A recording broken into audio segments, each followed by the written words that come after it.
First off, rest in peace, neighborhood nip. I ain't crip, but I'm on that neighborhood shoot. Building business, it's that black owned. If you hustle, better hustle till your pack gone. If you work, better work till your back hurt. And if you rap, make it better than your last verse. Yeah, more lyrics. Stick and move, Javante Davis. AJ, El Presidente, Eddie Kane University. Hill gon' heal, regardless. You, B. Cannon, Bethel High School, by way of 3-Man Weave, LLC. Michelle, producer, based over here. You can catch this wave from the Marlins to the Mariners. Doing things you can't believe. It's the 3-Man Weave. Would you look who it is? Yeah. Do you still know how to do this thing, brother? Pause. I'm knocking off the rust. I might come in like Ben Simmons, rusty after missing a couple. It feel like 2 years. So we're gonna see. We're gonna see how I am if I'm in game shape. How your back feel? My back feel 34, dog. I'm getting old out here in these streets. When you turn a new age, and it's just like people ask, "Oh, how old are you, bro?" It's literally just setting in a week later. Like, oh shit, okay, I remember now, because I stopped telling people. I was just like, I don't. That's why it's funny, because I go back to that conversation we had with Ross, and he was like, "Brother, how old are you really?" He was genuinely concerned, and he really wanted to know. Like, he really wanted to know, and I was dead serious. I'm like, I don't really know how old. Yeah, shit. Because I be forgetting. You know what I mean? I got a little, my first gray hair in the beard and shit, boy. Hey, that's how it starts. Yeah, that's how it starts. That's cool. I'll take some of the salt and pepper. I said you can be salt and pepper gang in a minute. It's definitely, pick and roll, give and go, 2-man game tonight. Cannon had an emergency at last minute, so we had to deal with that. For future, we probably gonna have to we're gonna sub in the fours, man. I'm with it. If we know in advance that one of us is gonna be out, we might sub in a 4. I like that idea. Yeah, we're gonna sub in one of the 4s, man. Yeah. So that's how we do it. I mean, we all the family, we all the community anyway, right? Yeah. I was gonna say we want to call them the replacements. We ain't gonna do that. We gonna still call them the 4s when they join. Yeah. They the 4s, They the 4s. Shout out to our guy D White. What's up, D White? They one of us. You catch me and D White after this at 10. The Dallas duo. But right now, we are the 3-Man Weave. You can catch us on all major podcast platforms, 3-Man Weave, Instagram, Twitter, 3-Man Weave _ You can email us at podcast.3.man.weave@gmail.com. We also on TikTok and Twitch at 3-Man Weave _ I'm Hill, and Hill gonna heal regardless, baby. Brother, introduce yourself. And you already know what it is, It's AJ, and we got something in here. We're still trying to work our way back, so we gonna ease our way in, because I ain't really trying to say nothing that's gonna get us canceled. Speaking of canceled, it's a done deal for Donda Sports. Donda, that's what he is. Yeah. Donda. It's a Donda. We're gonna do something with that. It's a Donda. For all Kanye affiliated with 3-Man Weave, we are severing ties with that brother. Hopefully he gets the genuine help that he deserves, that he much needed a long time ago. Yeah. But yeah, it seems like we're not the only one that's severing ties with him. A lot of other companies and deals that he's already had are definitely cutting ties with him because of his comments. And I think the funny thing about it is always the same thing surrounding Kanye. We're not about to sit here and spend long on this. It's always somebody defending his antics. It's always over his head, over our heads. If we don't understand, he's a genius. We don't understand. It's bigger than us. He's he got a plan. He's strategic and all that. So whatever. We'll let all this play out. This a lot of people problem these days. People equate people. No, not even that. People equate financial success with brilliance. Mm-hmm. Same thing I've always said when it comes to like think about it like the presidential debates. Oh, how can we, fix the economy? Who did they go get? A billionaire. Oh, how do we fix the schooling system? Who do we go talk to? A billionaire. Uh, how can we, decrease the racial wealth gap? Who do we go get to talk to? A billionaire. You think a billionaire really about to tell you how to decrease the racial wealth gap or the wealth gap in general? Fuck no. Because that benefits them. So I truly believe that people are just like they need to stop equating money with all of these other things. You can equate money with success if that's how you measure success. But Mm-hmm. money don't mean you smarter than anybody else. The amount of money you have don't even mean you work harder than anybody else. And so that's where I think, our biggest problem is, and that's why so many people out here, caping for Kanye. Oh, he's a genius. He predicted this. He said this. No, you know what? I can predict if you say some anti-Semitic stuff, you gonna lose a whole bunch of shit. That don't take a genius to know that, because I've seen it happen. We've seen Nick Cannon. We've seen Nick Cannon. He was, fighting through that. They was about to get Deshaun Jackson ass up at the NFL just for posting a quote from Farrakhan. Is he in the league? He back in it. He just got back. He back in there now, but shit, it took some work. So, and we've seen it before. Riley Cooper said, "I'll beat every nigga in here." Yeah. And what happened? Mike Vick, oh, he's a good dude. He didn't mean it. What you mean he didn't mean it? He said it. He said it wholeheartedly. He believed it too. He believed the shit. I believed him kind of. He was at home. I mean, when you at home, he was at home, and he was on that floor. He went to Florida with Urban Meyer and the rest of them boys. Shit, I don't know what that boy capable of. That's what I'm saying. He was at home. He was comfortable. He meant every word that he said. So that's my thing, and so that's another thing. Like, people always want to talk about, oh, why don't nobody care when people say stuff about us, this and that? Because a lot of your people don't care. I'm about to say y'all don't care.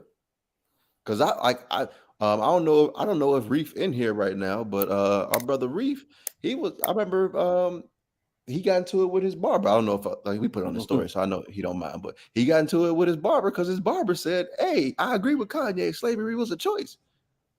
But guess what? Guess what? I bet you if you come out here and say the Holocaust was a choice, guess what? Yeah, they're getting you up out of there. Exactly. But then we want to take it into semantics. Oh, you can try and escape, or you could do this. Yeah, they're gonna kill you. Oh, but that's still a choice. Come on now, let's not do that. That's the part. That's the frustrating part. It's like sometimes it's like they spitting in your face and then they tell you it's raining. You know what I'm saying?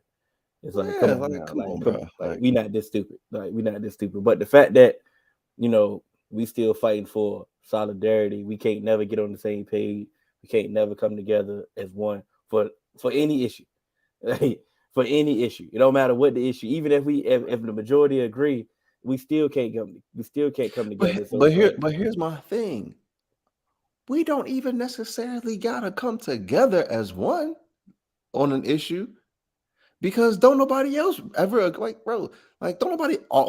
no race is going to 100% agree on something. But what it can't be is so much disagreement and infighting that we can't be productive on either side. We don't get no production regardless. And that's the issue. And that's the biggest fight that we got. We can't be productive nowhere. The analytics ain't on our side. Boy, the analytics is terrible. The analytics is telling us, hey, bro, move on. Game over. Y'all still running the wing T. It's like I say, some of the old tactics is still effective. That shouldn't be effective to this day. Like, we still can't get through it. But like I say, I ain't about to keep dwelling on Kanye. This is what Kanye does. This is what Kanye wants us to do. Fuck Kanye. It is what it is. You know me. It's been fuck Kanye for a long ass time. For a while. I don't care about how many deals he done lost or what he got going on. Whatever. Bounce back. Hope you bounce back, brother. Do what you got to do. Until then, and after then, it's definitely fuck you. It is what it is. You know, like I said, and that's another thing. People spend too much time worrying about what these like celebrities do. Like, bro, fuck them. It's a talking point, you know what I'm saying? You go ahead, get your conversation out, get your opinion on out, and move on. You know what I'm saying? Yeah, Like, 100%. it is what it is, man. Somebody, um, let's move on to this World Series now. We finally got that set. You know, Yeah. and How you feeling, man?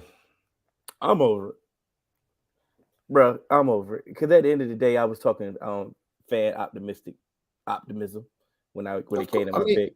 bro, you supposed to. Like, I mean, That's what, and I'm definitely not going to apologize for that. You know what I'm saying? and because like it was like me in the Super Bowl last year. Like, hey, bro, I'm not picking against my team. Right. And so it's kind of reason like there's no need for me to make a pick because I'm not about to just say, oh yeah, we gonna lose during the regular season. I will 100% be, what the fuck is that word? Up, I'm rusty. It can't be optimism. It ain't optimistic. I'm about to say, well, I don't know the word. Objective, Yeah, objective, okay, okay, objective. That was the word. yeah, That was the word. All right, I'm back. But yes. reg- regular season, I'd be objective and I tell you, hey, this team is better. Just like, hey, I picked the Ravens to win the division. I said, like when we was doing our quarterback rankings, it's like, hey, Lamar, I think still what he brings to the table is, he's the best quarterback in that division. All that stuff. But come playing time, hey, shit, we got this. I got faith. I ain't put none of that bad juju out there in the world. Like I said, I had logic on the simple fact that I was hopeful that the Mariners was gonna make it a little tougher for the Astros. You know what I'm saying? Yeah. Put a little fight so then when they come to us, they wouldn't just be, rested and ready. And all, And they was rested and ready. and we over there playing with our food with the Guardians, making Yep. that series a little bit too long. So we had to come straight to the Astros. We had opportunities to come to beat them. Like I said, we Right. know that's the kryptonite in the playoffs. We know it's tough. Like I was definitely we understand that, but the fact that we got swept, it's like I'm big on pride. I'm not going out like that. Like I'm not. Yeah, Get I'm not one. going out like that. That's the disappointing. Yeah. Point about that. It's like, bro, I'm not going out like that, like getting swept. And then, like I said, you wanted the Astros, and then they put in the back in your face. Oh, y'all wanted some of the Astros. They got the brooms for the celebration. Like, you know what I'm saying? It's like you asked for Keep this. knocking on the devil's door. Yes. Somebody gonna gonna answer answer you. And that just be like them teams that be like, we want Bama, and then you get Bama, and they roll your ass by 64. Where was that quote from that we just said? Four Brothers. All right, I knew it was for a brother, but did Terrence, was that just his? But that was his line? I guess so. No, I know that was his. Like you mean like created? Like it's either. So I don't know if he created it because that sound like I feel like my grandma, she'll say some shit like that. It may not be that exact term, but like, it's just like,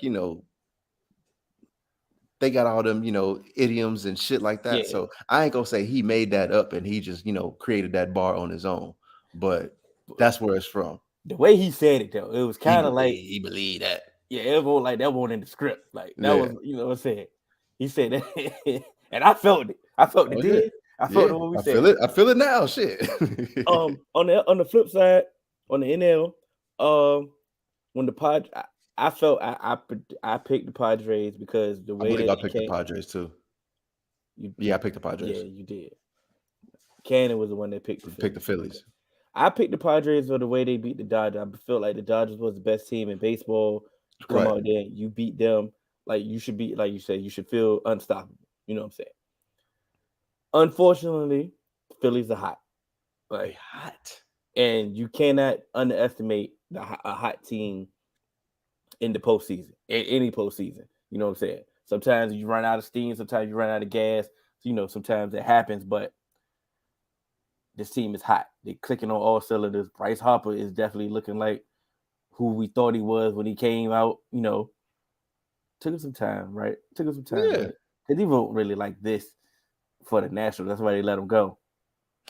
Bro, right? I can't even say he wasn't like this for the Nationals because he was an MVP before. He's got a ring. It's just when people don't like you. Okay.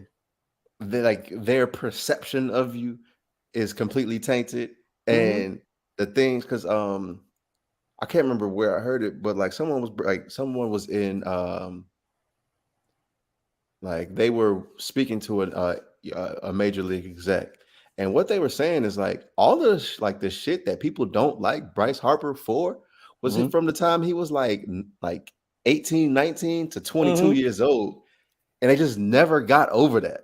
And it's Mm-hmm. just like, bro, like he won a chip with the Nationals. He was an MVP, and once again, he came in like he was touted as like One of them the ones. the best thing to ever come into baseball. Mm-hmm. You know what I mean? And so that is a lot of pressure. And bro, not everybody's gonna come into like not everybody gonna be that young and come in polished. Yeah. Wow, George Hill, you couldn't make that when you had LeBron when LeBron threw that to you, huh? But but yeah, so it's just like I don't, like I can't hold That's that what you. against them.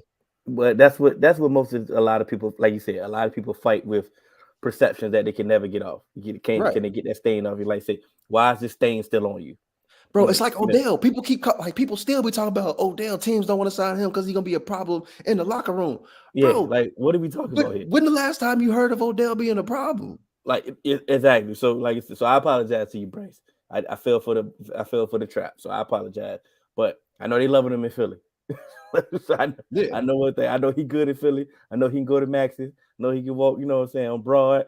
North Philly. He by himself. He good. He good. I don't know if he that good, but don't do this. Yeah, I was say don't go to North Philly, boy. Don't do this. Don't do this, Bryce. You know what I'm saying? They had you out there. They had you out there singing like they did Justin Bieber when he was out. What was he in Compton? Say, hey, do some push-ups.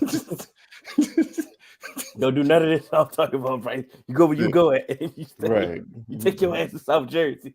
Yeah. That's what you do. Don't go in Philly when you got to go there. But who you got? Let's get to the nitty-gritty. Who you got? I want Dusty to get one, man. I'm going to Astros. I know, bro. I want Dusty to get one. I feel you, Dusty.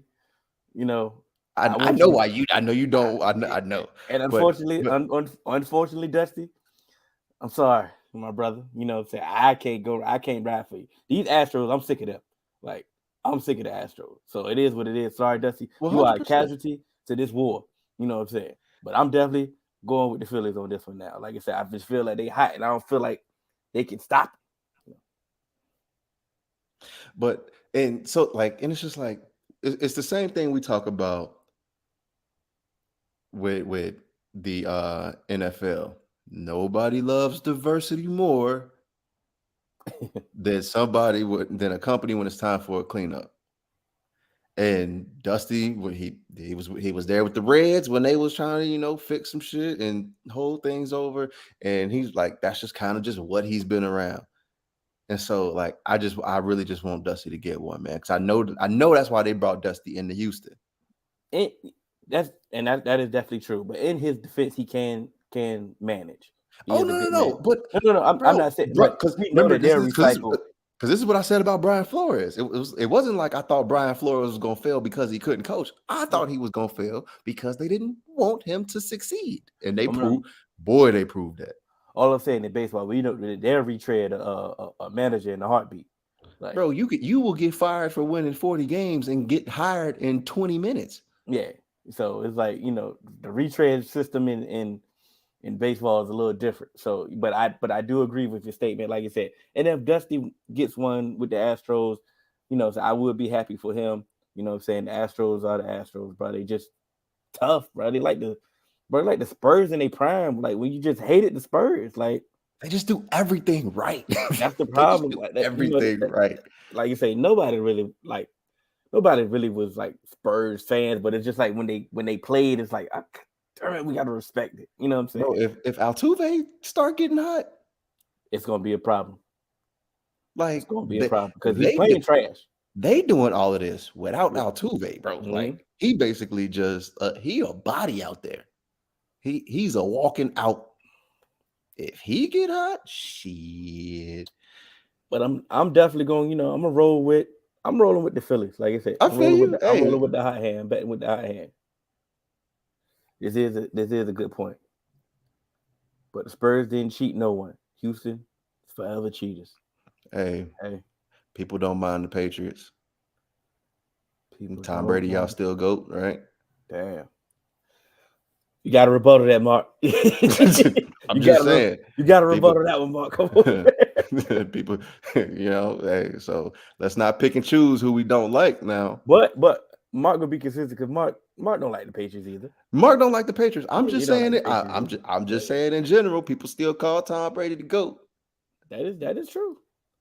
That is true. But so we're gonna see. Well, we can see it start. What it start Friday? Yeah, It World starts Series start so Friday. yeah. I think they start off in. See, I I think told they. you. Mark, because I've said it on this platform too. I like Brady is the greatest winner, but he's not the greatest quarterback of all time in my book. So we've had that conversation, but Hey, yeah, it starts Friday. I think they're starting out in Philly, if I'm not mistaken. because they won the World Series. I mean, won the All-Star game.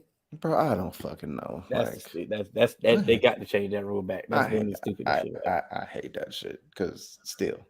Well, they made it meaningful, but like I said, it is what it is. We can keep. I think we can start doing threads. We could do threads on the World Series game because we got a lot of baseball supporters in there. Yeah, Baseball, and we definitely got some Philly fans in there too. Yeah, so we're gonna definitely make a thread for the World Series. I think we'll start making some threads for the Let's see, we're gonna start making some threads for some basketball games too, just to see how at least going. maybe I think maybe like during the week a primetime game. Yeah, or like a slate of games or something. Just try to control the clutter in the group. That's all. Yeah, 100%. How you want to say safe haven just to go to one. Oh, look at this crossover. Something like that. Instead of everybody making separate posts about it. We will try it, see how it goes. If it don't work, we go back to normal. Fuck it, it's our shit. We can do what we want. You know how it goes.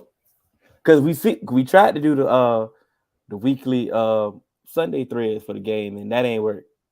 Yeah, y'all curved that, but I kind of respect it because hey, we watching our game. Everybody watching their own game, so yeah, we ain't got time to. Yeah, so yeah. Like you said, so the primetime games is more so what we're gonna continue because, like you said, more eyes is on the primetime game, and like you said, more eyes is on the primetime game or the national games or the on the at least the 4:00 game. Yeah, I'm talking about the basketball joints. Yeah, no, I get you. Like a lot of people watching the national games at least. And I know people got the NBA. A lot of people got the NBA package so they can go follow their team. So for the fours right now, I see y'all and I can see who's in here. Make sure y'all hit that thumbs up button. Mm-hmm. I'm looking at it. I only see 2 thumbs up. We need more because I know y'all in there. So make sure y'all hit that like button on the YouTube page. So let's get to everybody's favorite topic, man. Let's get to some football. All right, let's get to it. So first, man, I want to start. I got a question too once, but go ahead. Okay. So like at one point in time, I was really about to start feeling bad for Russell Wilson. You said that what? Well, say it again. Repeat like it. I was about to start feeling bad for Russell Wilson because like he just been getting killed.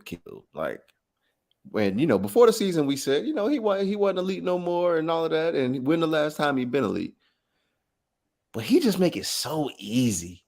Like, bro, why are you on an 8-hour flight stretching and doing high knees in the aisle of the plane? Sit the fuck down, bro. Like, why are you so extra? I feel bad for Russ.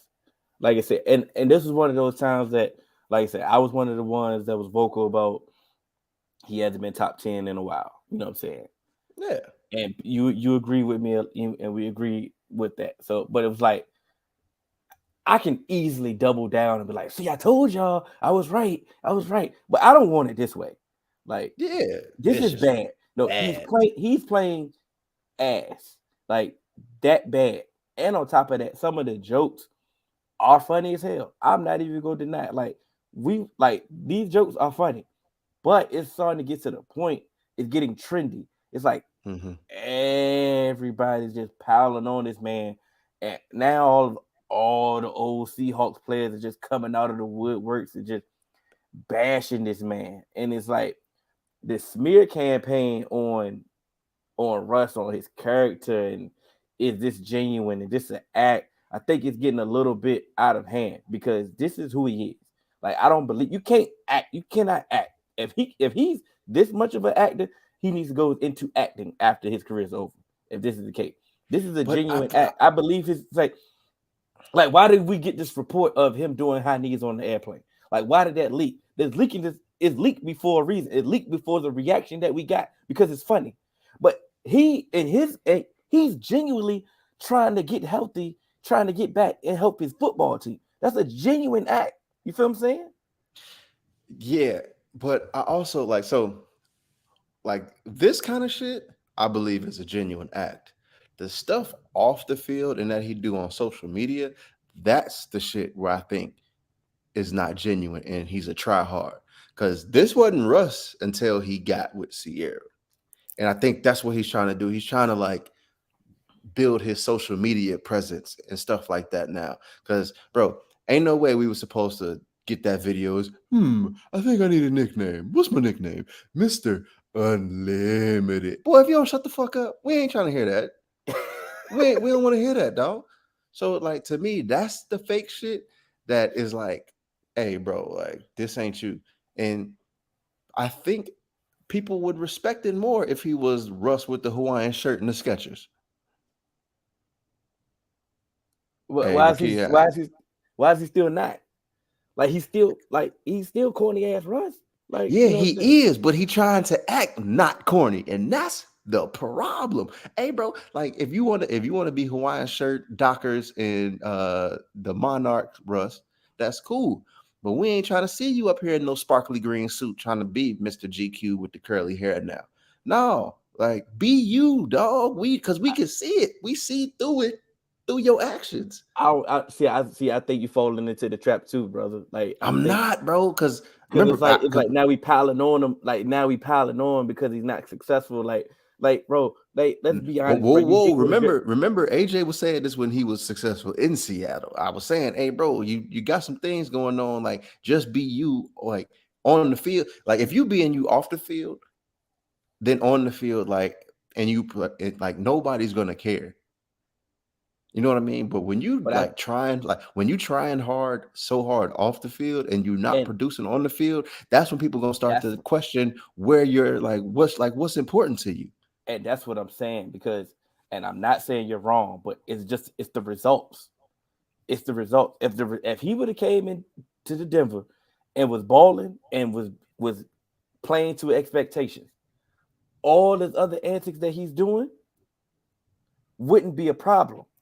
So could we say the same about Karen Rodgers if he came in and he was producing on the field?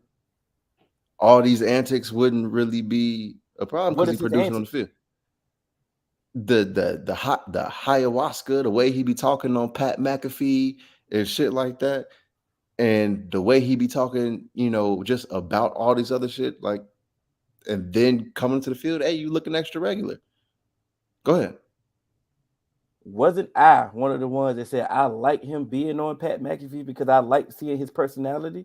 Now this is coming from number one hater. But that's also my point though as well though. Like, but this is coming from a number one hater. Right. So I don't have to. I can be viewing this totally differently. You feel what I'm saying? It ain't have nothing to do. Absolutely. But this is off the field. He's still showing his personality. He's still doing the same exact interview. He's still saying the same exact thing. He's just playing bad. Right. But it's not the difference. I think the difference is because it's. You're right. I get what you're saying, because what I'm saying is that I think for me, personality isn't the. Okay, I get what we. I get what it is. Because I get what you're saying. Because now all of a sudden everybody else is piling on Aaron Rodgers as well. Now all of a sudden everybody else got a lot of negative things to say about Aaron Rodgers as well, and I'm sitting there like, where y'all been? Because this is the same Aaron Rodgers. You feel what I'm saying? Obviously, he may not be the same Aaron Rodgers statistically, and he may not be playing the same way, but the way he's acting on the field, off the field, it's the same Aaron Rodgers that y'all been beloving as the bad man. You feel what I'm saying? 100%. Just because the results aren't what you're accustomed to doesn't mean that he's really changed. This still the same Aaron Rodgers, same asshole Aaron Rodgers, same smug Aaron Rodgers, same arrogant Aaron Rodgers. It's the same. It's the same corny ass Russell Wilson. You know what I'm saying? It's the same. It's just the results is making you view it differently. You know, and it happens. It's a natural thing. I'm not saying anybody's wrong here. Like I said, I agree with you. The results do make you look at things differently. Yeah. Unfortunately, somehow. Yeah. I'm gonna. Speaking of results, I want to ask you this question. Matt Ryan got benched, right? Yeah. Okay, cool. Got benched. Sam Ellinger. You know, you say, cool, we're going to get on to that part. We're going to get on to that part later on. Is Chris Ballard and Frank Wright, are they on the hot seat? Chris Ballard got to be for sure. Why? Because to me, Chris Ballard, well, I believe Chris Ballard should be, because although they have done certain things right, I believe they also have done a lot of things wrong. Because while Chris Ballard was, such a darling, he did fail to get an offensive line in place for Andrew Luck. And I think was he the GM, or was it was the GM before him that did that service? Damn, I can't remember. I cannot think his name. You're right. Is it Grigson? Ryan Grigson. Okay, my timeline is off. Thank you. So it might have been Ryan Grigson. Go ahead. So, but go ahead. So I was gonna say yes, but as I'm thinking about it, because Irsay was the one who kind of made the push for the quarterbacks to kind of get out. To be quite honest, I do think they should have given Carson Wentz another year. And because although he didn't get you to where you wanted to be, you were still on the doorstep. And I don't think you can just continue to just be the land of misfit quarterbacks, because that's not going to work. And I think by doing that, you're going to thank you. So it was Grigson. Thank you as well, Rakia. It's like if you're going to live in the land of misfit quarterbacks and bring in Phillip Rivers, then bring in Carson Wentz and only going to let him get 1 year, even though he's still, I think, in his not like mid to late 20s, and then move on from him to the ghost of Matt Ryan. And I think you're never going to be bad enough to put yourself in a position to get a good quarterback, and you're also not going to be in a position to see what what your quarterbacks can do outside of a Sam Ellinger, who is a good college quarterback, but nobody thought Sam Ellinger would be someone that you can build around. So I think, and this is just going to have to be what it is. You're going to have to try and stick with Sam Ellinger now. You can't, to me, you can't go back to Matt Ryan, regardless of how much you paid him. Because Matt Ryan is going to just keep you relevant enough where you're not going to be good enough. So not be bad enough. So back to my question, or original question. You did answer it, but I'm gonna ask it again. Should Chris Ballard, Frank Wright be on the hot seat? You said Chris Ballard, no. Frank Wright, yes. Now, why Frank Wright should be on the hot seat? Because I think last week Jonathan Taylor got 10 carries? I don't care how. Okay. I don't care. I know. If you don't, if you're gonna give him 10 carries, don't even play him. Okay. So if you're gonna give Jonathan Taylor 10 carries, no, I don't think you need to be the offensive genius that you say you are. You're living off of Doug Peterson being, the coach for you while you're the quarterback guru. No, you're not. So many people get that guru label when these dudes do not be gurus. And also it's just Matt Ryan was solid last year, but a lot of people were coming in saying, "Hey, we don't know if Matt Ryan has a lot left after this and what he has left in the tank." And the best we've seen Matt Ryan is with Shanahan. And so if you're not that no more, bro, you're not coming into a Shanahan offense. I knew Miss King was going to be in the building. Good with that one, yeah. Knew she was going to be in the building, and like I said, this is definitely not a shot at the coach. This is just a conversation piece. This is where I was getting to. Somebody has to take the fall for this failed season. Oh, 100%. Somebody's going to take the fall. But the reason why I said I asked the question because why are these two individuals taking the fall? These two individuals, I want to ask you this because what could they have done? You feel what I'm saying?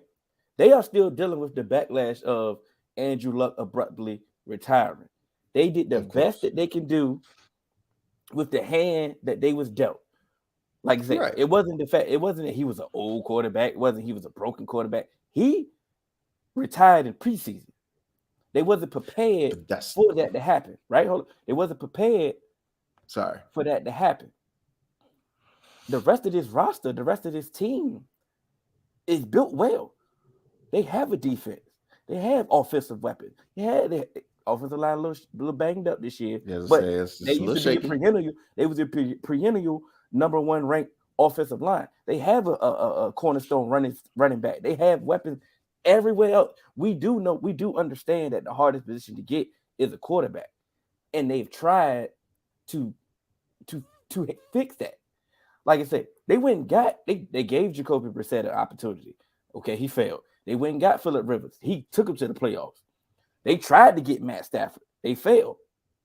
They went and got Wentz. They thought they could resurrect Wentz. They didn't make it. Like at some point, like we're giving this team that has their hands but tied behind their back. They're giving their team a fighting chance. They're trying. All we ask for is for your organization to make an attempt, right? We want them to try, right? Right. Now I get it. If this was anybody else, they asked to be fired by now. You know what I'm saying? I know they wouldn't get the leeway, they wouldn't get the plea or the grace that I'm trying to give these two individuals. But it's the fact that this roster is not a bad roster. This roster is one of those quarterback away rosters. You know what I'm saying? The coach is doing one. I know that's why you see the head coach, brother. And Frank Wright has doing some of the best job. He made a mistake. Nobody's perfect. Like I said, even the best coaches that we hold to high esteem, they make mistakes. It's like they're doing the best that they can do with the hand that they was dealt. So I always ask, like same thing, like when everybody talk about the Lakers, oh, Rob Lincoln got to go. Rob Lincoln got to go. He got to do. I always rebuttal is, what would you have done? What would you have done differently? And if you can't really answer that without trying to be the hindsight warrior, then these dudes shouldn't be really held to. They feet shouldn't be to the fire. You can put them on the hot seat, make it feel like, hey, look, get it together. But like firing them for a mistake that really is not their fault is like, okay, what are we really doing? That's the only grace that I got for them. You and the fools y'all can rebuttal. Okay, so I'm going to just go ahead and say I get what you're saying. That's all I ask. But I've seen other coaches get way less leeway. I said that. So it's just like I really don't care because I've seen coaches get handed worse and do better and still get fired because we're looking for more. So what they inherited and what they're dealing with, I really could care less because at the end of the day, it make do. That's what a coach is supposed to do, right? Like for me, that team they start like last year. They started out 0-3. They put themselves behind the 8 ball. And then, last year, you finished the season 0-2 with a chance to get in the playoffs by losing to the Raiders and losing to the Jaguars. And then this season, you start the season off tying the Texans and then getting blanked 24-0 to Jacksonville. Mm-hmm. That's nasty. Nah. Because anybody else, guess what? They getting the fuck up out of there. So I'm like I said, I'm not really trying to hear, it's all right. Hey, They'll land on their feet. hey, I gave him the best I can get. I gave him the best I can. Okay, Bro. all right. Hey, look, You know what I I'm saying? just had I gave him I tried. I gave him the best I can. Like I say, Miss King, a Coach fan, she ain't trying to hit none of that. Like, you ain't trying to hit none of that because, like I say, the division was yours. They had an opportunity to still win this division. They're not out of it. They're not out of it. But and this is the plea that I have for Sam. Sam has been in this system for a while. He's the only quarterback that's been in this system for a while. That if Frank want to keep his job, he better make get in Sam his bag. he better make Sam look like something. And so I don't know what the odds are now, but if any of y'all are, fans of betting, as of right now, the Colts are still favored to beat the Commanders this weekend with Sam Ehlinger. And I'm just gonna say, hey, this is a good roster, but Sam Ehlinger's first, gameplay, and the Commanders coming off some some solid performances. This might be a way to hey, throw a little bit of money Commanders and maybe toss them in a parlay or something like that. It might get you a little bit of some. I'm just saying. I think Sam. Well, let me go ahead hedge this one out because I'm not vouching for Sam at all. But I do think that he has. Boy, you loving the Colts today. I do think that he's going to add an element to this offense that they haven't had ever. Like I said, with that mobility, the RPO game is going to simplify the offense. It's going to be easier reads. They're going to get back to running the ball, what they should have been doing, like what they should be doing anyway. But the fact that he adds that RPO element, which some of the teams in the NFL are starting to implement way more, it may open up it may give you a different offense, is what I'm saying. Right. So we're gonna see. And like I said, Frank, you supposed to be the quarterback guru. Yeah. Everybody saying they made Hove. Make another Hove. Oh man. So that's all I'm saying. That's all I had for him. Like I said, I did the best I can, coach. You know what I'm saying? So, because I don't know where they go from here. Because this is my thing. Okay, firing the coach, right? You fire the coach, you go hire another coach. This next coach is going to have to deal with the same exact thing. You don't have the draft capital to go get a quarterback. Well, you're not going to be trash enough to get one of those quarterbacks. So you can get another recycled, retread quarterback. One of these ones that you can keep trying to sell yourself for one. It's gonna be the same thing. So it's like, is it like now we're gonna get a new coach, the same grace? It's like, is it really gonna change anything? Possibly, but we'll see. His ass getting fired. I'm just thinking. Bobby Porter's for 3. That's a parlay. But parlay statement right there. Nobody just say that out loud. That's one of them odds boosters right there. I needed that one. But take your parlay from 100 to 350. But Dak first game back was this week. How you feeling? It was exactly what we thought we was gonna get. We knew he was gonna be rusty. He had no preseason. He only played 3 quarters in the first week. Like you said, he's been out for a month and a half. The team didn't really practice this week. You know what I'm saying? So for him to and for him to come out in some of the games, some of his throws were, rusty throws. Let's just say that. But as the game went on, he got better, which you asked for in your quarterback or your team, somebody returning from injury.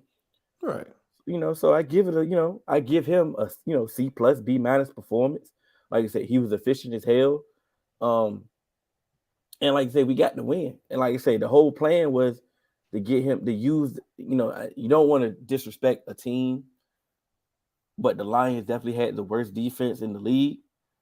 So you want to use that team as a warm up. You want to use these games as warm up, like the Lions, and you go to the Bears, then the bye week. You want to use that as, kind of like the preseason. Let's get ingratiated with the offense. Let's get you accustomed to what we're doing differently. Let's get you going. And that's exactly what we did. A lot of people wanted, oh, we want Dak to play like Cooper Rush. Okay, cool. He went out Play there, like Cooper Rush. played like Cooper Rush, made some throws that Cooper Rush can't do. They did some things differently in the offense. I mean, a couple wrinkles that they showed that they're probably going to build off on going forward.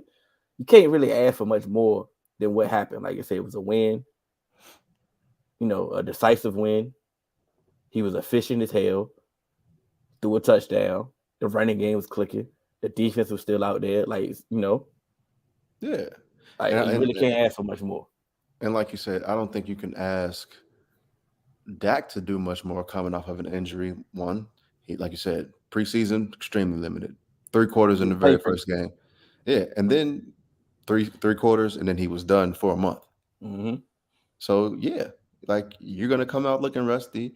You're gonna come out looking, a little bit, out of your element because you got to get back into, game speed and game shape. And to come out with the win, I think was a good thing. And it was perfect. The schedule lines up perfect for y'all in the sense that he was able to get back for the Lions, which, like I said, they were not a really good defense. Then you have a little bit of a stiffer test against the Bears, but their offense doesn't scare you when it comes to, what they'll be going up against in your defense. So you can still allow that to kind of have a tougher test, but your defense is going to keep you in that game. And offensively, the Bears don't really scare you with anything on the outside, thing along those lines. So I think that this aligned so perfect for Dak to return, to allow him to get the Lions, the Bears, and then you go on a bye where he can, really get, focused and have 2 weeks to prepare for the next game.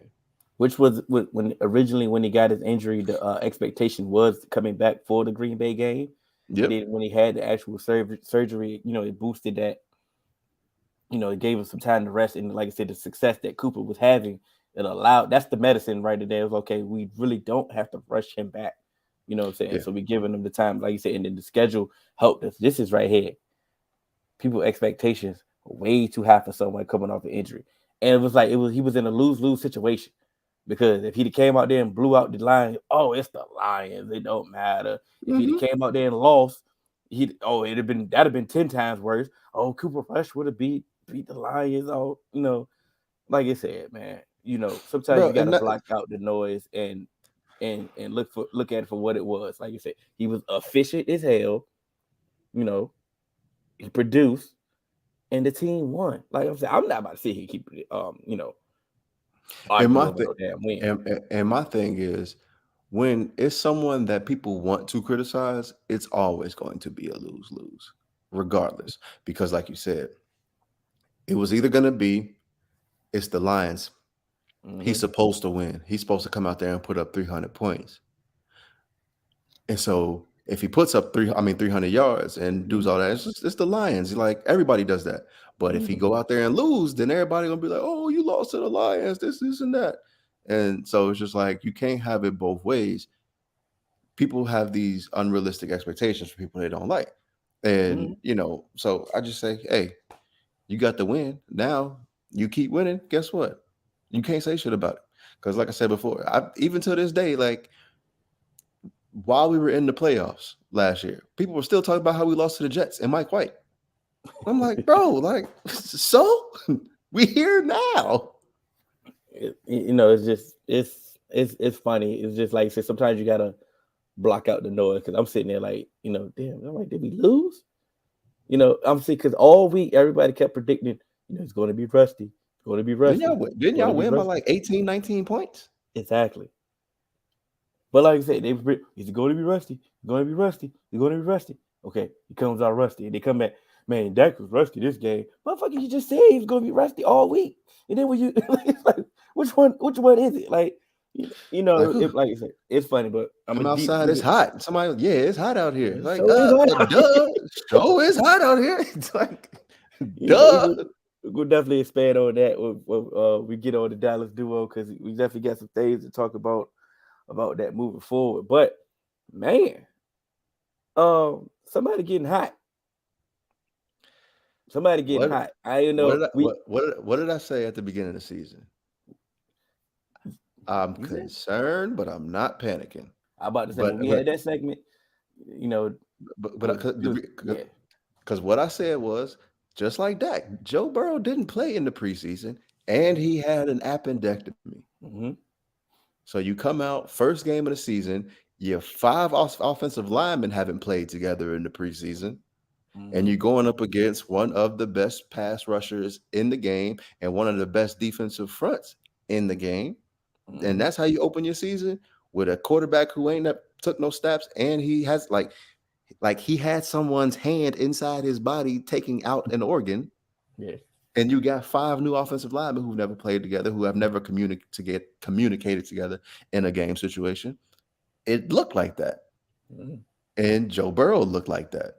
Second game against the Cowboys, it looked bad because people also didn't realize how good that Cowboys defense actually was coming off of last year. People thought, it was a fluke, turnover regression. Nah, Dan Quinn got them motherfuckers balling. And since that Steelers game, Joe Burrow has thrown 1 pick and got I think 12, 13 touchdowns. Mm-hmm. Joe Burrow's looking like the Joe Burrow that I've been saying he is. He's looking like the top 5 quarterback that I've been saying he is. I ain't been hearing a whole bunch about Herbert, but y'all still ain't putting Joe Burrow in that same conversation with him. But Joe Burrow's looking like it.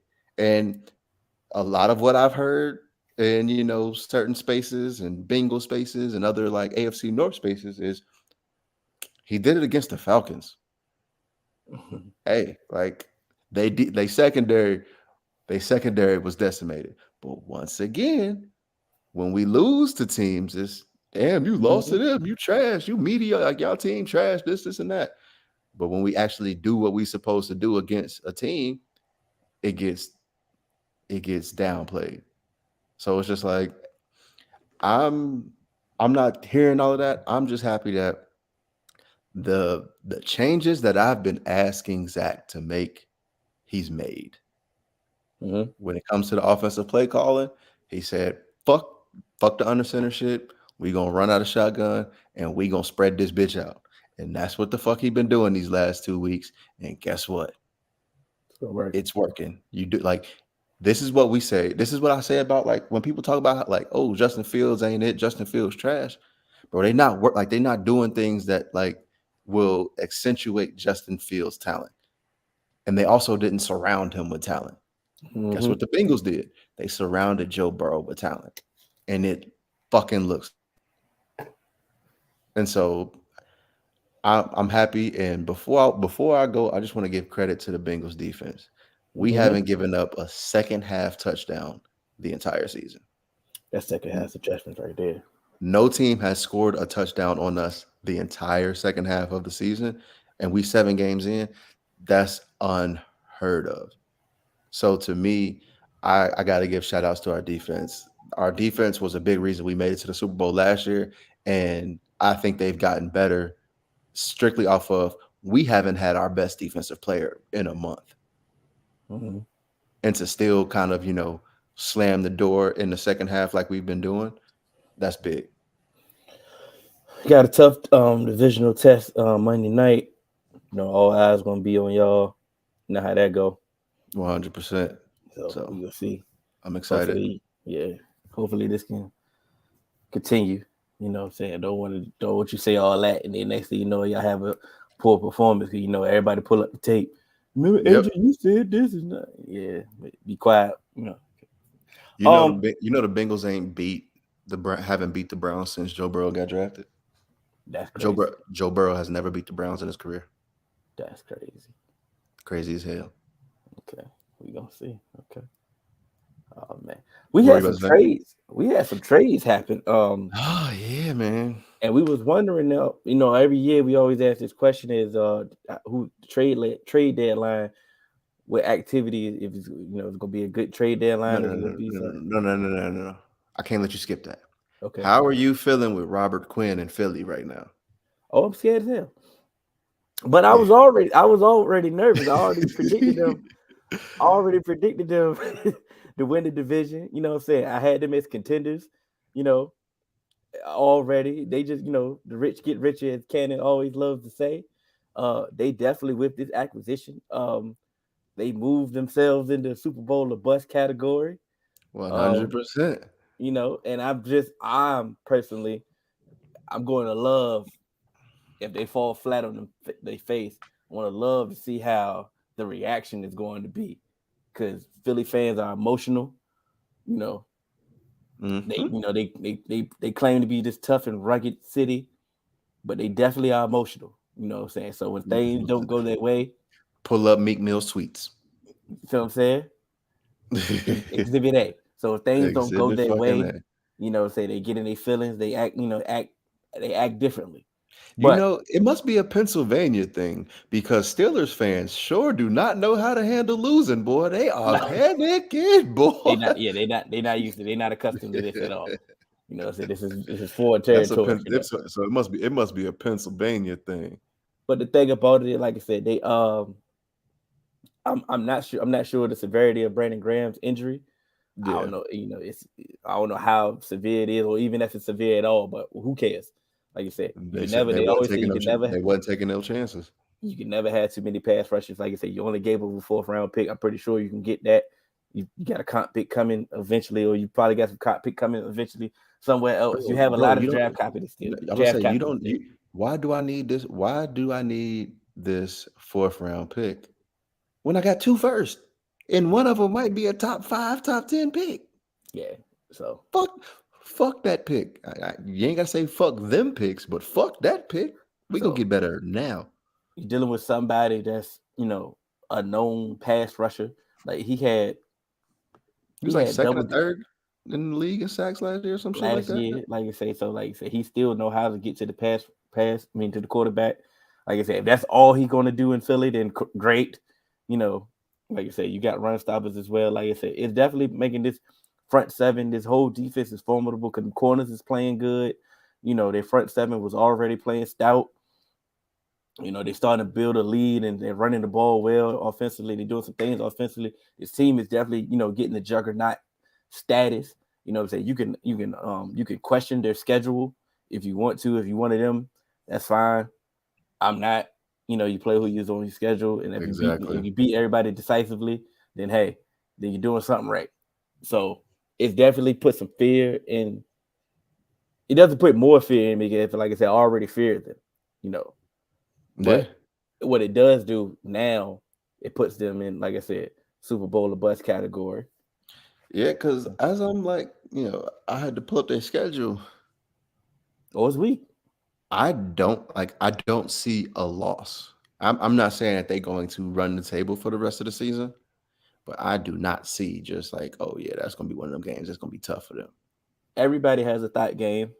100%. So that's why I'm saying I'm not going to say any given Sunday. So they'll look up, and then they're going to be big. They're going to be big. They're going to be at least 3-point favorites in every game the rest of the season. I mean, they're going to lose to us when with Christmas Eve, just off the simple fact that it's a division game, and they may not be playing for nothing at that point. So, but I think that what I'm saying is I think that they'll still come into that game as a favorite. They can come in there as a favorite all they want. I'm just letting you know right there. Bro, I know it's low. I know. I'm just saying. God damn it! All right. Nah, you know what I'm saying. I know. You know what I'm saying. I keep being objective. God damn it! Hey, that shit hurt. Stall him out, Debo. Stall him out.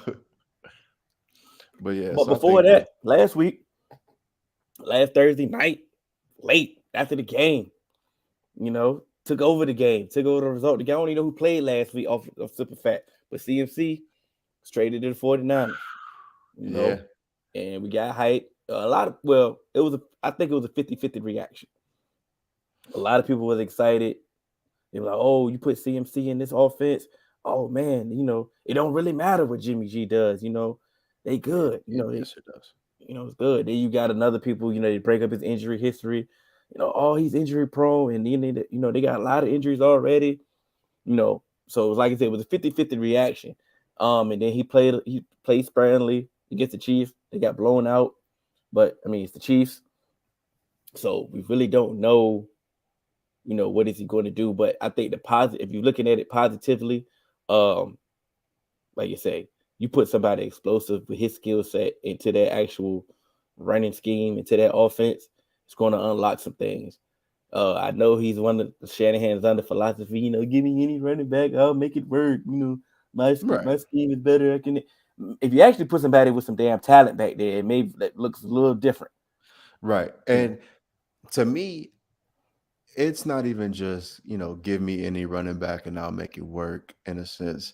I think that Christian McCaffrey fits the kind of running back that will work in that offense because he's so interchangeable. He has a varied skill set. He's great out the backfield, and you don't have to necessarily, worry about running him between the tackles over and over and over. And that's kind of what really fucks with his health, kind of going, in there banging with the big boys, taking some of those hits. Pause.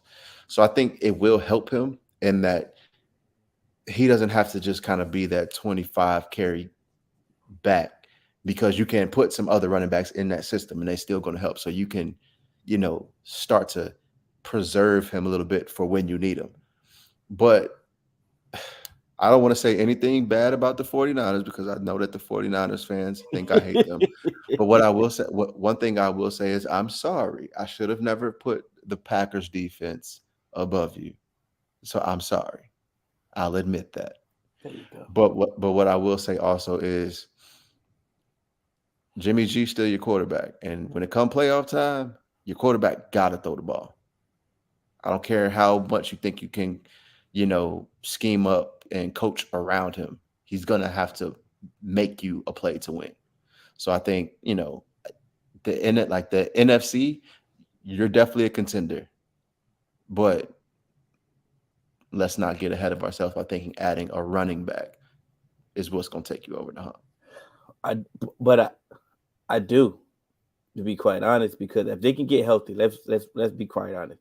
If they can get healthy, his 20 carries in that offense is different from any other 49ers running back that they've had 20 carries, 25 carries, whoever they put back there. They've had some regular dudes back there that just been, benefiting off the system. Right. So now you're putting somebody with some actual talent, of course, back there in that system. It's going to make Jimmy G's job way less easy. His job is already easy anyway. He's getting schemed. He's scheming all his plays open. He just got to make easy, simple throws. It's already easy for him. He just Jimmy G's it sometimes. I understand it. I'm not vouching for Jimmy G. Okay. That's my only point. I'm not vouching for Jimmy G. What I am saying is now that you're upgrading a position that you already use as a strength, it's got to make his job easier. That's all I'm saying. It got to make his job easier. And they've proven that they've gotten to the NFC Championship and the Super Bowl with Jimmy G. Now, could they get over the hump with Jimmy G? I do not know. I'm not about to sit here and vouch for Jimmy G, but they have proven that their formula works. Man, upgrading something that they use often it could be a beneficial plus. Right. I think this maybe will explain what I'm trying to say a little bit more. It's like what I compared with, like what I said about the Jared Goff trade for Matthew Stafford. Mm-hmm. Jared Goff got you to the Super Bowl. Mm-hmm. But you needed Jared Goff in the Super Bowl to make one play that Jared Goff can't make. And I think Jimmy G is kind of in that same situation where he can get you there, but when it's time to make that one play, I don't know if he can make that one play. Yeah, your job is easier, just like Jared Goff's job was easy. You know what I mean? His job was easy. And that's why he was like top 5 in the NFL and passing that year and all that stuff. But come playoff time, it's so different. You gotta have the quarterback to make one play. I don't care how much of a game manager you are. Joe Flacco was the biggest game manager, but when he got them to the Super Bowl, it's because he was making plays that he don't normally make. You know what I'm saying? So like playoff Joe was different. Right. Same with Nick Foles. Nick Foles was making throws like, bro, who the fuck is that? So that's what I'm This saying. Like, can you either play above who the fuck you are, or you gonna need somebody else? this right here is key though. Still on Right. Cal too, because he makes the same mistakes in big games himself with his play calling. Like I said, this is another boy genius that's been touted Of as one course. of them ones, and he gets all the excuses, all the he gets no real blame most of the time. It's always somebody else. It's always something that he's a genius. But like I said, those big games they fall on his shoulders as well. Like you said, he comes up short multiple times in those big games with some of his decision making, some of his play calling. So it's time to hold him accountable as well as if you can see in the group sometimes. Like I say, our brother Reef, shout out to the four, he rants about Cal often. You know what I'm saying? And as other 49er fans, often they rant about Cal often. Like I said, he just not nobody's exempt from criticism. It's all we're Right. really saying. And so it's time to hold him accountable as well. I do And not that be know what my y'all. thing. It's for Big Dick Nick. Pause. That's what we. That's you should just let me not know what it meant. You definitely should have not let me not know what it meant. Should have just skipped that. Should have ignored that. That what you should have did. Sorry. I don't know who I'm Sorry. more mad at. I don't know who I'm more mad at. You or Jarvis. That's what I'm really want. I think I'm more mad at you because at least he abbreviated. You know what I'm saying? If You know, asked. You asked. At least he had it. And you know. You know what I'm saying? You could have ignored that. Is what I'm saying. I'm disappointed in you. You know what I'm saying? All right, man. Pause that. I didn't say it. I just was like, you just said. No, I didn't bring it to your attention. If he would have never put, all right, when Jarvis meant this, he said, "But damn, never mind." That's what it means. But damn, never mind. You see what I'm saying? Much better. God, much better. shit. You know what I'm saying? Pause. I said pause. Fuck it. Unpause it now. Unpause it. Well, what we never gonna do is unpause that. Whoa, if you know, you know. Wait a minute. Whoa, how you? Whoa, I was just saying what it meant. How you know? See what we gonna do? Trade deadline. That's what we got. Trade deadline is coming up. Let's get back on point. Okay, sorry. Like I said, we seen CMC traded. We seen James Robinson traded. Still don't understand that one from a Jags perspective, but hey, shouts out to the Jets for understanding that they have overcame some of their adversity and they're gonna try to go for it. They seen the problem, try to fix it. Let's keep it going. But shouts out to the Jets. As we stated, Eagles getting Robert Quinn for a 4-for-4. It is what it is, but there's a lot of other rumors going out there circulating about a lot of players. They saying maybe the Broncos may have a fire sale if they lose Sunday to the Jags. Do we believe those rumors? We'll see.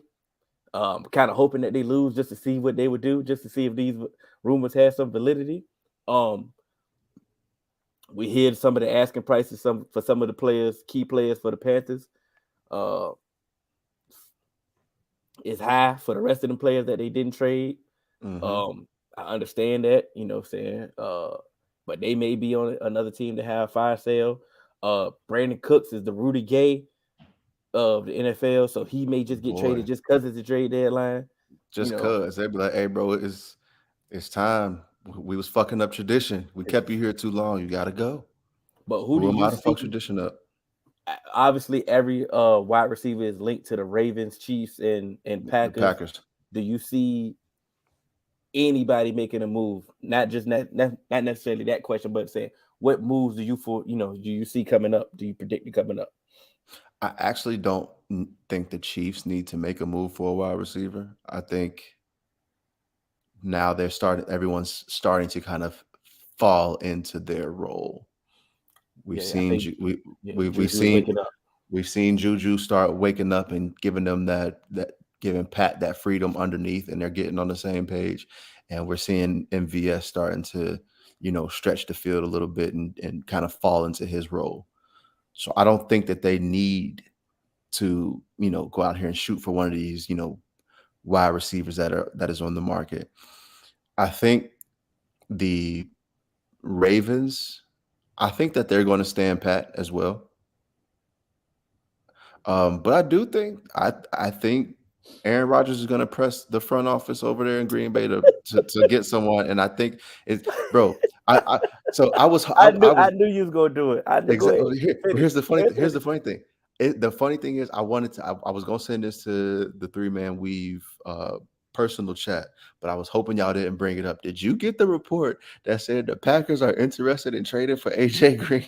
Yes, I didn't want to mess because I know how you feel about AJ Green. I did not even want to send it, bro. I'm like, hey, bro, I low key want that to happen now because I said that's where he should have went when he left us, bro. But now, like, it's too late. It's too late for both of y'all. It's too late. It's over, bro. If that's their answer for their receiver woes, they don't care about this man, bro. If that's their answer for receiving woes, hey, bro, bring in Jordan Love. Bro. It's time to start working for the future. Because obviously, like I said, they had plenty of opportunities with the compensation that they got back for Devontae to make some moves. They've had some free agency moves that they can make. They can start the Odell campaign, but Odell ain't trying to go to that cold.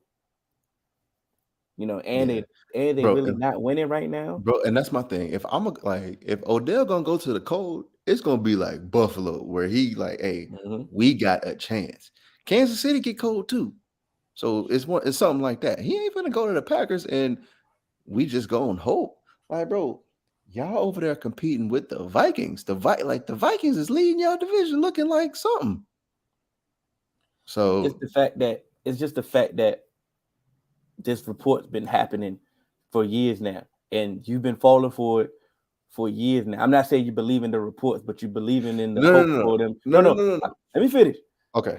And I'm not saying that you believe in the rumors and the report. You always believe that they need to go get a number 2 wide receiver, go get an additional wide receiver. They gotta go make a move. They gotta do this. They gotta do it because it makes sense. It makes football sense. So you can't grasp the fact that it makes football sense. You can't grasp the fact that they're not going to do it.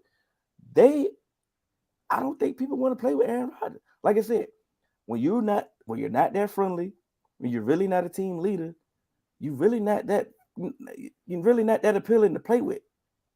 Like, we get it. I get that, especially after the shit he been saying. Like, yeah, bro. Like, father, fuck you. That's why be out here talking to me like that. And I get it. That's about to shoot it. Not about the teams. Like, I get it. I understand that everybody just been running to Tampa Bay. All the old people have been running to Tampa Bay to go play with Tom. I get it. I bet they regret that. But at least Tom is making it welcoming. Not for the O-line. Not for the O-line. I'm talking about the receivers. I'm about to say he be in them boys. Real. And the same thing for Kansas City.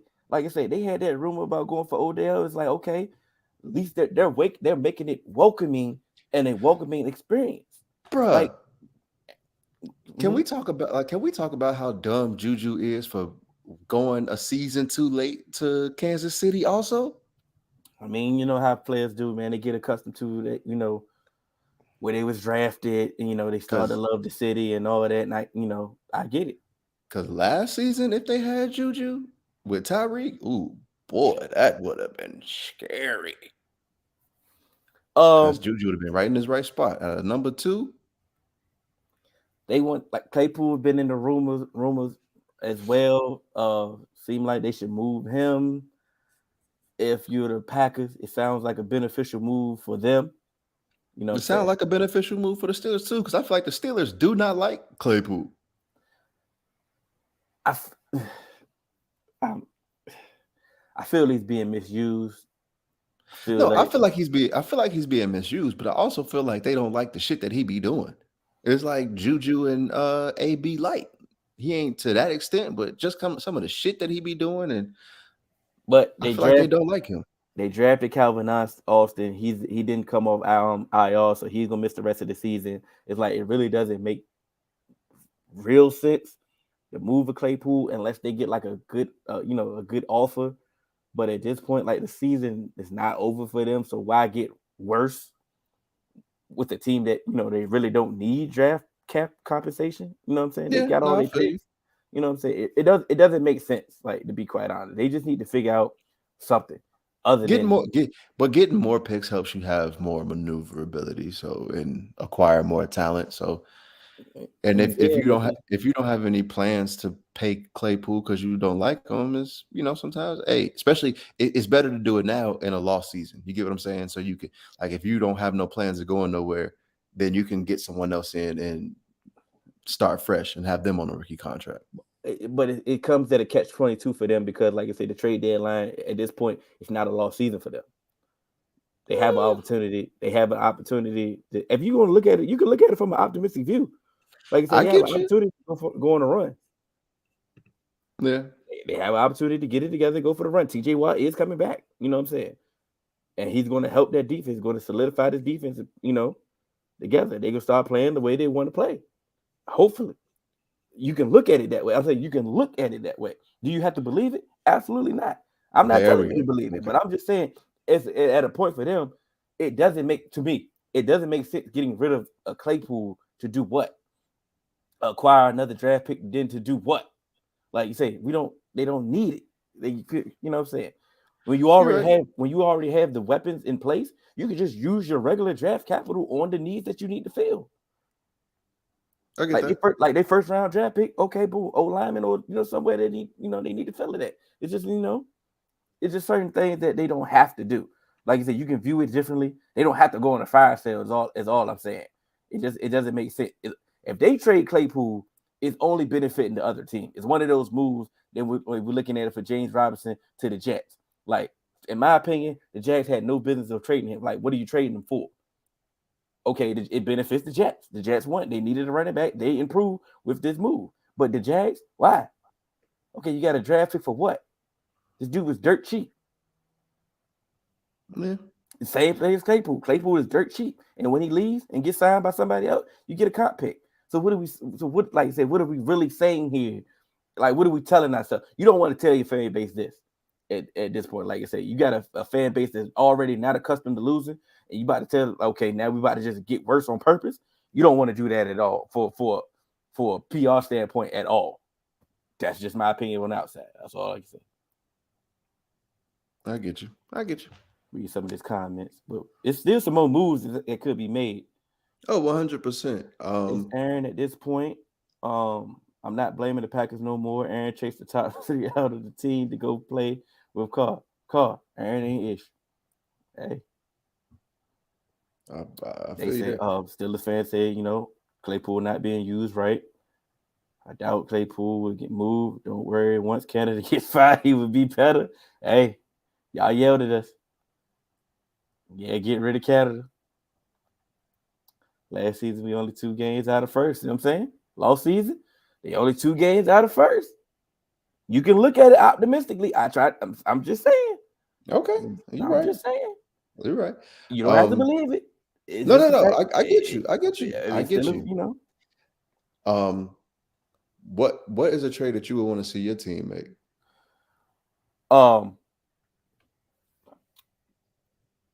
Obviously, the hot topic thing is, go get a wide receiver. A lot of Gallup is still recovering from the ACL. He's flashing sometimes, looking like his old self, but a lot of the main time, like, he's struggling with separation. So a wide receiver of some sort. Do I believe that they're gonna go get it? Absolutely not. I would love for them to go get a offensive lineman, preferably a guard, left guard. Mm-hmm. Left guard is a weak spot at our line. Still, we're doing a lot of rotations. Connor McGovern ain't really, standing up, living up to what he's supposed to be doing. Like, we can upgrade at that point. I would love for that part. Like, that's more realistic for me. Like, I would love for us to call New England and go get Isaiah Wynn. I like that. You know what I'm saying? I think that's the move that we need to make. We just lost our backup center / guard. So the interior depth is definitely lacking. So if we can improve in that day, since we're a more run-oriented team now, I would love for that move to happen. But we made the move already getting Jonathan Hankins, so I think that Cowboys got their phone on do not disturb. Yeah, it's like, all right, we did it. We made ours. Y'all didn't Yeah. expect that, so leave us alone. I would hope that they would. Hopefully, they could flip a Terrell Basham to get something. Yeah. I'm hearing that Neville Gallimore is on the block. Not really sure I like that, but he's falling out of favor with the coaching staff and with his play.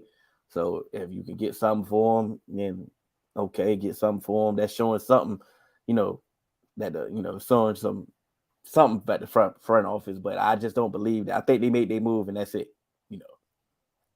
Tuesday is Yeah, I quick. feel you. Yeah, it gets here before you know it. Yeah.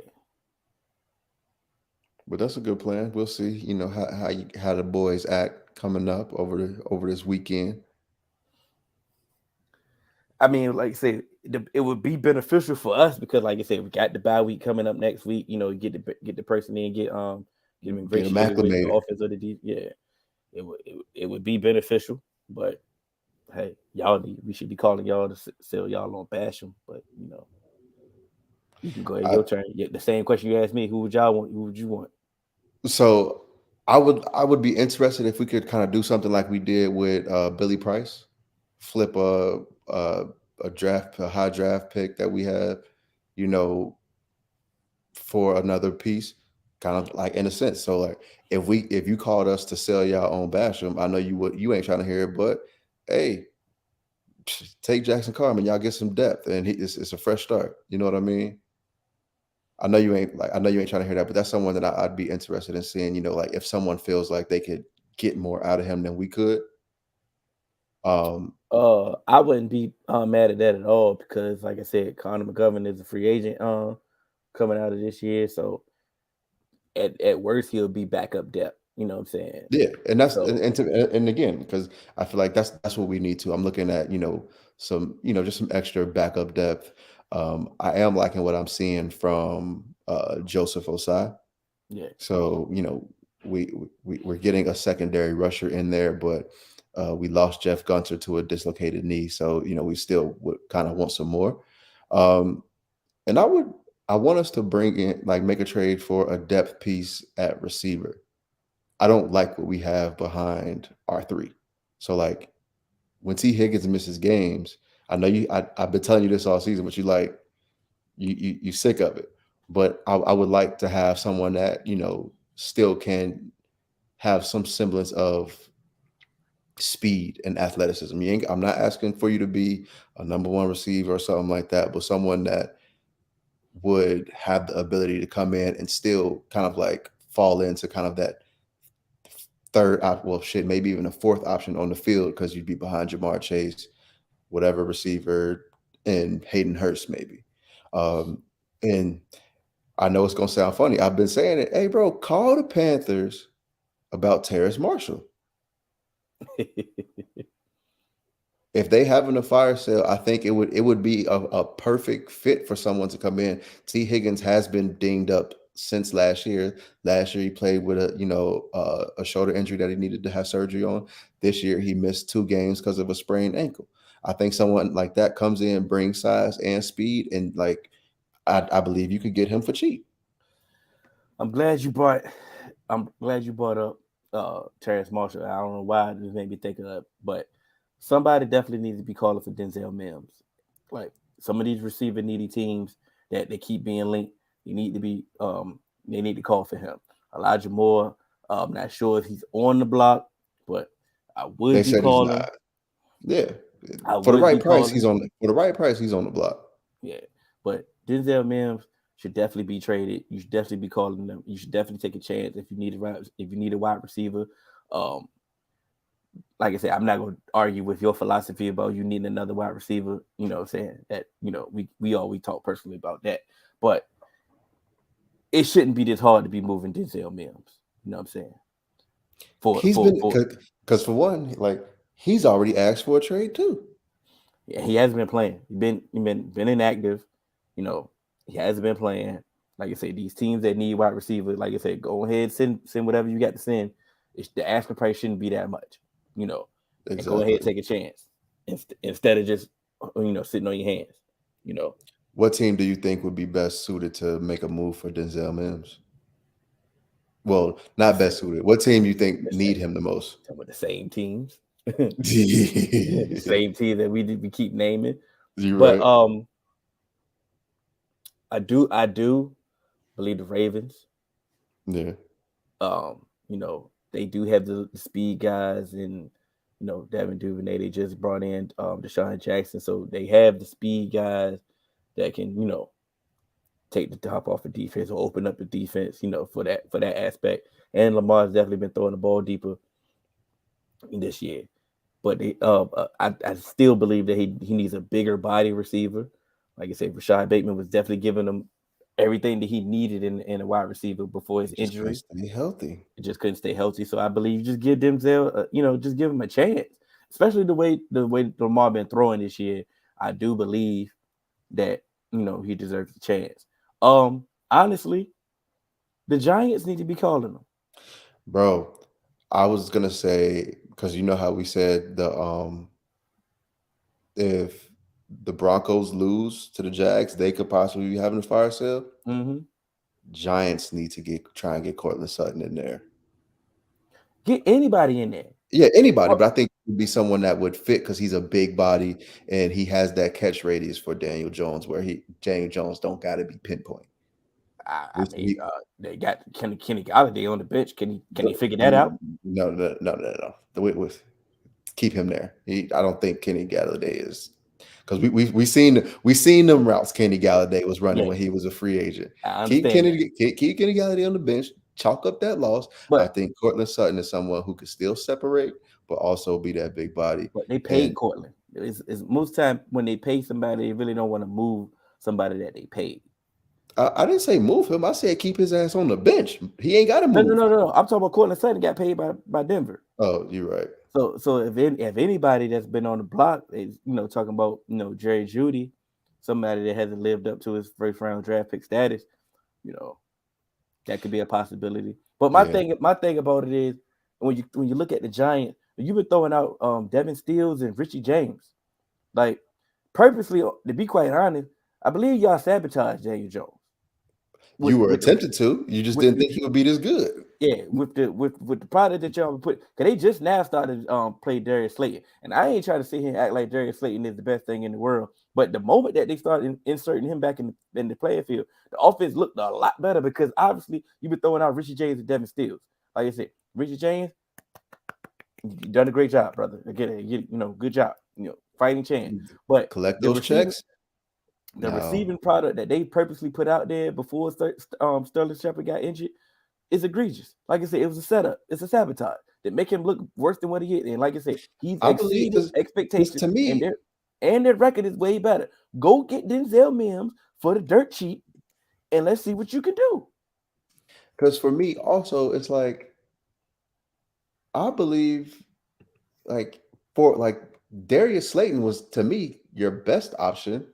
I don't even think they were giving him enough chance as they should have been, to be quite honest. Like you said, what? Say it again.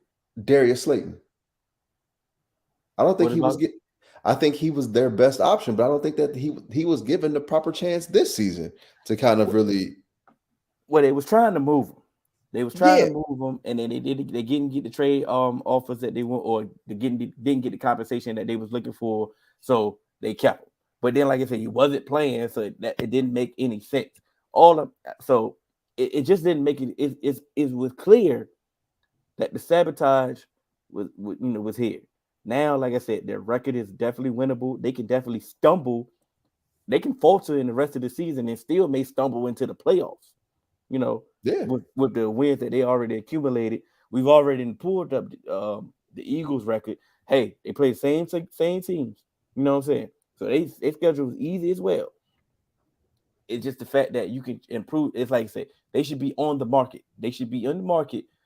I know they don't have as much draft compensation as other teams, but damn it, like, bro, you should be able to acquire Denzel Mims and just try.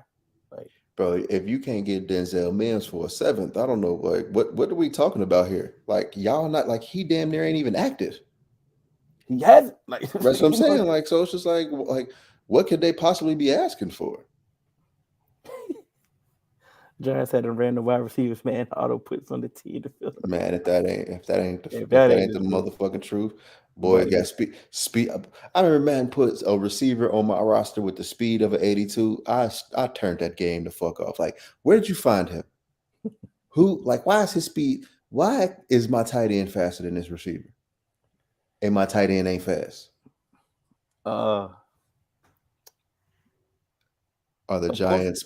But so here's my thing. yeah. Some like there's a lot of teams that you can ask this question about, Mm-hmm. but it's their schedule. Like, you know. But the thing about they ain't play. See, that's the thing. I'm not about to sit here and disrespect them. That's what I'm saying. It's just the schedule that they've had in front of them. You No, can't say that. they played some teams that we thought they should have lost to. Ravens. Packers, Titans. Yeah. Yeah, you're right. These are all games that they should have lost. Hell, Cowboys. Yeah. That was a backup quarterback, right? Feel what I'm saying? You know what? So I'm not about to sit here and disrespect them and say So they not real. like I said, so for that, I actually I gotta call them real gold because Yeah, the ice might not be glistening. You know what I'm saying? But yeah. you know what I'm saying? Studied. And you get asked that same question about the Seahawks. Like, do you believe in the Seahawks? Man, you can ask that about any team for real, for real. Like But the only team I feel like it's only two teams that I'm not really asking that about, and that's the Bills and the Chiefs, just because yeah. I've seen them do it, and then I've seen them go head to head. But the thing about it is people only not answer because they the only two elite quarterbacks left in the league, other than we got Aaron Rodgers at the time. They they old. We get that. You forgot to mention Joe Burrow, but it's cool. My fault. No, yeah, my fault. But when it comes to those elite quarterbacks and one of them ones, nobody questions the Bills and the Chiefs. You know what I'm saying? Right. Because of that factor. Like you said, now everybody else got questions, about they got the question. But like I said, I was wrong as hell about the Seahawks. You know what I'm saying? Yeah. Wrong as hell. They came out. I was wrong about Geno. I was wrong about their draft picks. I was wrong about Pete Carroll. I was wrong about everything in Seattle. You know what I'm saying? Everything about Seattle. So they could lose the rest of their damn games already, and I've already been proven They've wrong. they've overachieved. Overachieved, all right there. And on top of that, they playing well.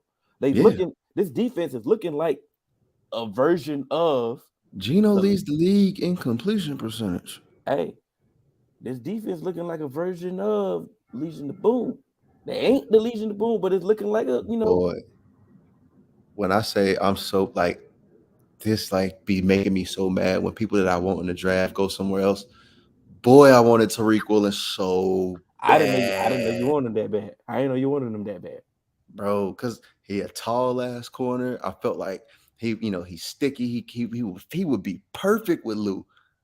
Oh my gosh, I did say the same thing. I said this is a Dan Quinn dream, but corner wasn't that high of a need for me. You know what I'm saying? But like I said, they keep testing him. He's showing that he's a playmaker as well. Like I said, Kobe Bryant is showing what he can do. Remember I said Kobe Bryant had the capability of being the best corner in the draft. Mm-hmm. Like he may not be the best because Sauce and Stingley they living up to their draft hype, but Kobe Bryant is out here cooking too, and that's the crazy thing. The Seahawks could actually be really dangerous in the next season or two. Thinking about those picks that they got for that rush trade and the people that they hit on in this draft class, the two tackles that they hit on. You hit on two corners, two tackles, and your running back.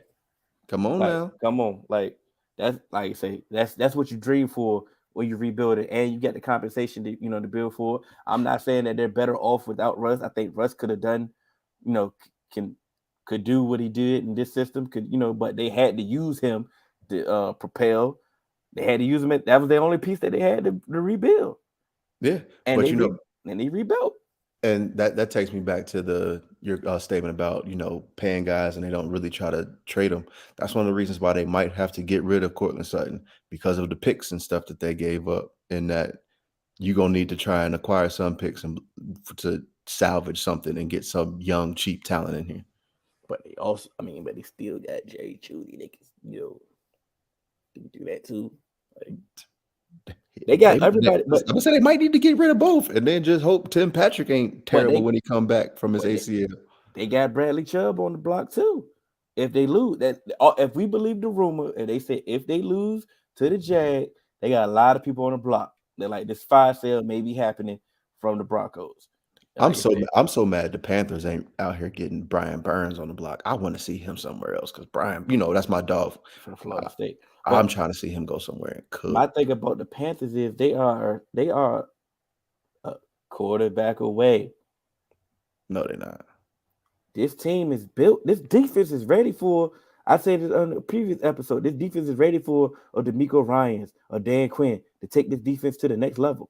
Yeah, their defense is there. Their offense is not a quarterback away. Offensive line ain't as bad as what we trying to give it. Ike Kwanu, okay. It ain't as bad as it was last year, but it's still bad. Rome wasn't built in the day, brother. 100%. But they still got some work to do on the offensive side. They got some work to do, and like I said, they definitely don't have the cap space. They would be projected over the cap before they got rid of CMC. So I don't know their cap situation now, but like I said, that job is not going to be as bad as we're going to perceive it to be. You know what I'm saying? Of course. But yeah, I know I reach with the Panthers being a quarterback away. You know what I'm saying? Okay. As long as we can acknowledge that. But if you watch it, I had to, because Mark came at me too. He was like, "No, they're not." Like, no, they're not. But y'all gotta see the quotations when I say that as well. Like I said, because Kanye told y'all nobody's always a one quarterback away. We gotta get away from that. Like I said, Kanye said that again when y'all said about Washington. As I've heard before, that's just like saying you're just an engine away from being a car. Nah, like, come on now. Like, that ain't just saying that is real easy. Just a quarterback away. Shit, it's teams that got quarterbacks and think, hey, we just a quarterback away. Like, nah, it take a lot more than that. It takes a team. That's just a Herbert. 100%. Ah, is that your king? Yeah, we definitely reached the quota. You catch us on all major podcast platforms, 3Man Weave, Instagram, Twitter, 3Man Weave _. You can email us at podcast.3.man.weave@gmail.com. Man, Jarvis, get up. We sick of you and the Eagles. I'm Hill. That's AJ. That's Jarvis, old front running ass Eagles fan, and saying that Howie still ain't done on the phone. Shut up. I'm sick of y'all. Hey, Dallas Duo is definitely coming up at 10. You know what I'm saying? Cowboy fans, y'all want to chime in. If you want to come hate on the Cowboys, hey, feel free to pull up. You will get ignored. You know, but it is what it is. Like I said, Canada will be back next week. Hopefully, we'll be all in, say we get the thing rolling. Oh man, shouts out to the fours. Throw your fours up. It's all love, baby. Love y'all. We out. Hey, fours, was I rusty? Let me know.